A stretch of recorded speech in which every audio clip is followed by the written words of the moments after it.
Macky Sall mooy jiiñ le président Ousmane Sonko mais dafa am ay liens avec des organisations islamistes yéen waxoon naa leen ci sama ay vidéo na leen Macky Sall lu mu yéene le président Ousmane Sonko ci lu bon ak lu ñaaw nee naa leen prison moo ci gën a ndaw. gis nga loi bi nga xam ne moom la dugaloon assemblée nationale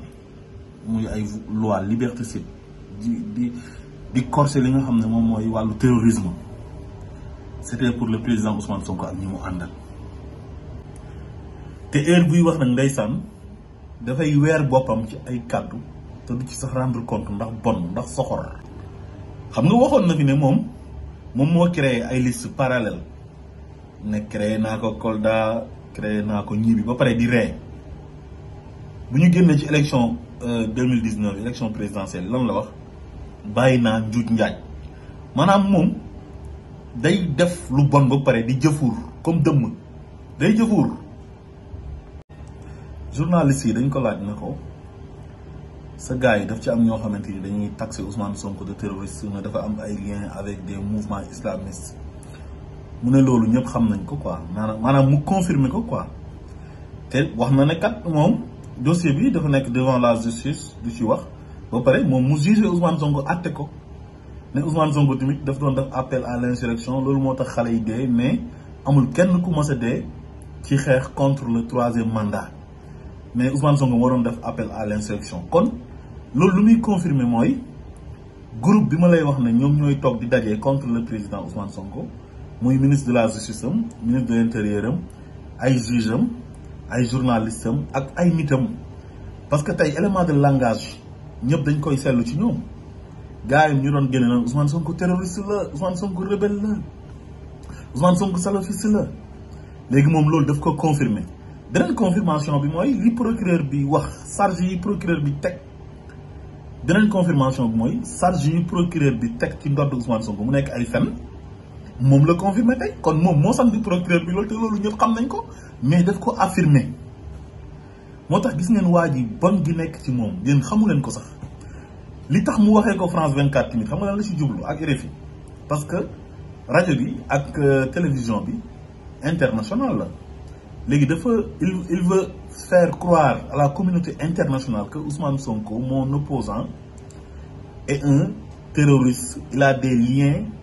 avec les organisations islamistes loolu la bëgg a gëmal la communauté internationale. gis nga loolu gis nga wax ji mu wax ni Ousmane Sonko ni su fekkoon ne presse locale bi la amal interview du ko wax mais dafa am ay discours yu mu am au niveau national ak discours yu muy am au niveau international. te gis nga Macky Sall lu muy def nii yëpp benn groupe la ci àndal boo xam ne ñoom ñëpp c'est la même idéologie ànd xeex le président Ousmane Sonko du fi nekkee président de la République. léegi xam na ne Sénégal yi bëgg nañ Ousmane Sonko mais moom moo am problème ak Ousmane Sonko Ousmane Sonko joteewut ak Sénégal yi dara menacé wul la stabilité du pays menacé wul l'intégrité du pays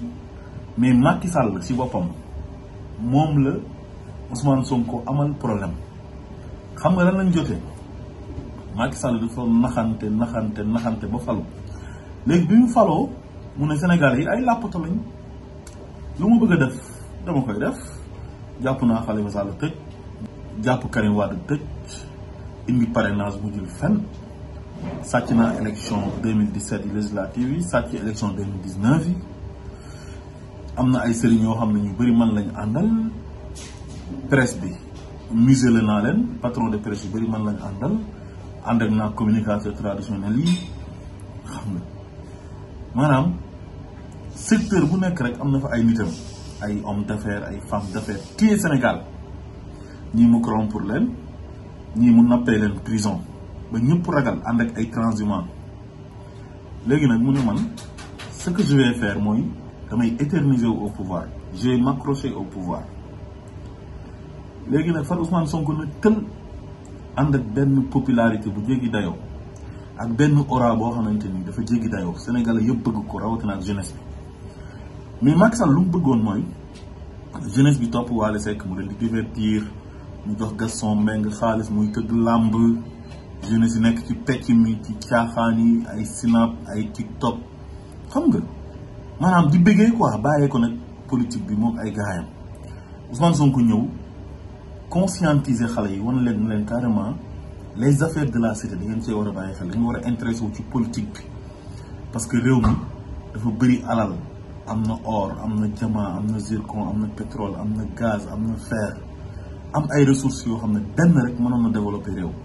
mais bu ñu ko bàyyee genre Macky Sall yi ak ñu àndal dañ leen di gën a appauvrir di jël seen xaalis di ko sàcc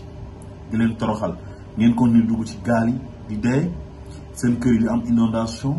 ngeen di ut liggéey du ngeen ko mën a am ku jàng ba pare am ay diplôme doo mën a liggéey ku feebar doo faju parce que amul plateau médical bu baax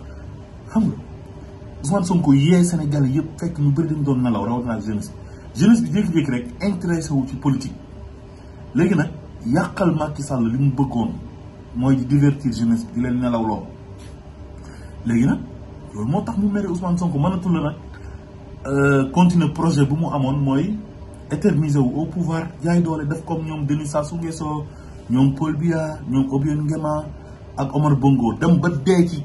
ci pouvoir loolu la bëggoon parce que xam na ne les Sénégalais sont passifs ñii dañoo bëgg alal te yore na caisse noire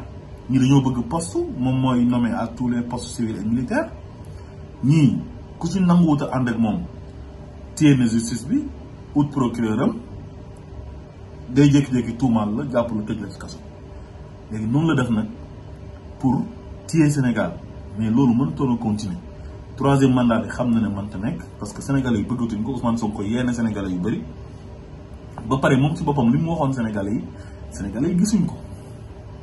léegi loolu moo ko métti moo tax mu am une haine viscérale envers le président Ousmane Sonko léegi comme moom c'est le président de la République chef suprême des armées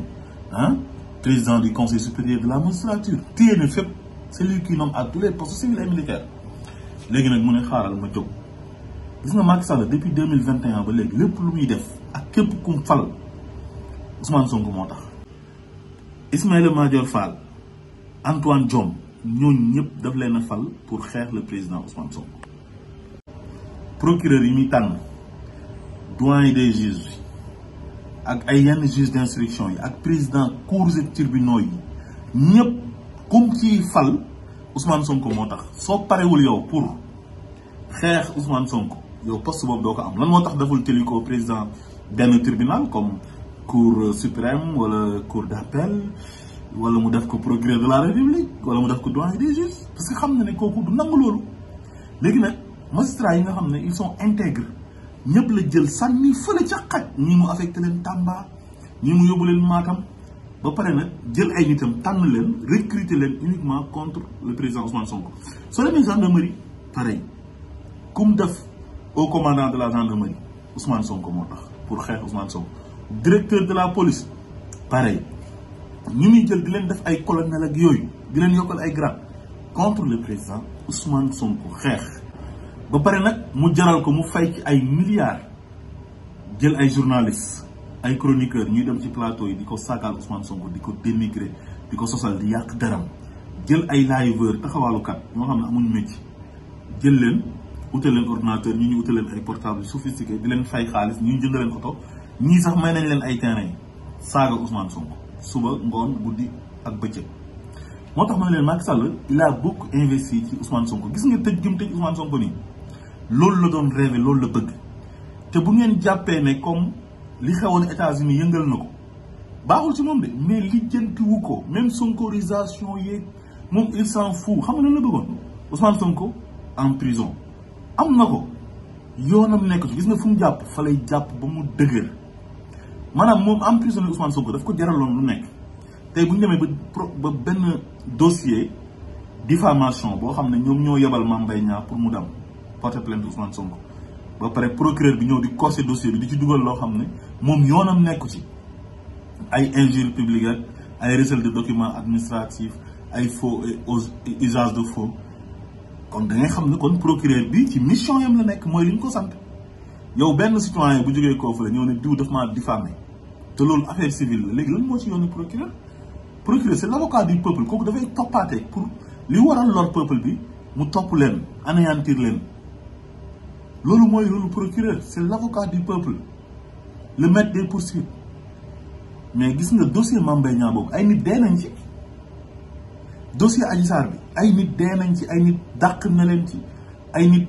ñàkk nañ ci seen ay kër ñu lakk ko ay nit tànn nañ ci seen ay station ay nit ñu ngi ci prison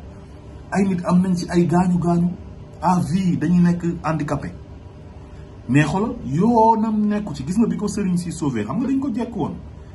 Serigne si sauvé ko comme ni ñu defoon ba nekk président rek noonu def xam nga dafa ñëw di naxante ba nekk président rek wan ñu vrai visage am noonu la def nag bi ñu ko jekkoo 2021 daf na xaaral ma naxante rek def benn discours d'apaisement après su ko defee bu ñu ma sauvé nag ma préparé jiwaat gis nga bu ñu ko sauvé Israël la dem ak Turquie dem uti ay matériel de répression ñëwaat def réaménagement gendarmerie police justice bi xool dem uti ay armes gis ngeen armes yi nga xam ne présidence ñoom ñu ko commandé recruter ay nervis lépp pour capturer le président Ousmane Sonko loolu la bëggoon yàkkamtiwu ci woon dara nag xeex bi yàkkamtiwu ci woon dara waa léegi yow un président boo xam ne yow da ngay préparer di uti ay matériel de répression di ut ay armes uniquement pour xeex ak benn adversaire politique boo xam ne il ne représente aucun danger il ne représente aucune menace mu jaral la lu nekk ngay xeex ak jeunes yi nga xam ne tey yow yaa leen waroon a protéger il est censé les protéger les sécuriser mu dem bay digal ay maire ak ay élus locaux na leen seen gox yi maanaam seen fi ngeen dëkkee taxaw leen ngeen aar ko kenn bañ a ñëw foofu noonu di fa manifester di oote sax guerre civile maanaam moom Ousmane Sonko jaral na ko lu nekk gis nga Macky Sall ku ko tegaloon Ousmane Sonko mu dëgg ci bopp bi jël paaka rendi ko billahi wallahi watalaay barke alquran gis nga terrorisme bu mu koy jiiñ nii xam nga la ci bëgg yàq addunaam parce que voté na loi bi ba pare léegi nag bu ñu jàppee ne toog nii rek di seetaan di wax jàpp ne loolu mooy génnee Ousmane Sonko prison Ousmane Sonko loolu du ko génnee prison Macky Sall li mu bëgg dafa am ñu ci àndal ñoo xam ne tey ñoom ñoo nekk Sénégal